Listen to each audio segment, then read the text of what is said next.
सासु दिन भर में 3 बार श्रृंगार करे, क्या कदर हमारे करे ना। सासु दिन भर में 3 बार श्रृंगार करे, क्या कदर हमारे करे ना।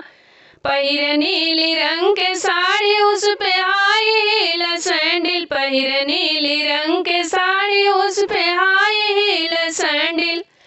उत घूमी घूमी के मुंबई बाजार करे, क्या कदर हमारे करे ना। उत घूमी घूमी के मुंबई बाजार करे, क्या कदर हमारे करे ना। सासु दिन भर में 3 बार श्रृंगार करे, क्या कदर हमारे करे ना। सासु दिन भर में 3 बार श्रृंगार करे, क्या कदर हमारे करे ना।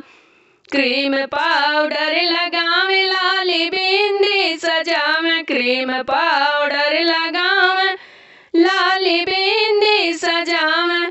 उत कजरा लगा के नजर चार करे, क्या कदर हमारे करे ना। उत कजरा लगा के नजर चार करे, क्या कदर हमारे करे ना। सासु दिन भर में 3 बार श्रृंगार करे, क्या कदर हमारे करे ना।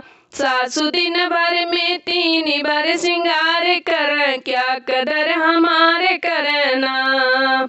उत कजरा लगा के नजर चार करे, क्या कदर हमारे करे ना।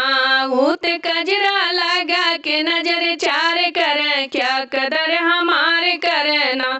उत घूमी घूमी के मुंबई बाजार करे, क्या कदर हमारे करे ना।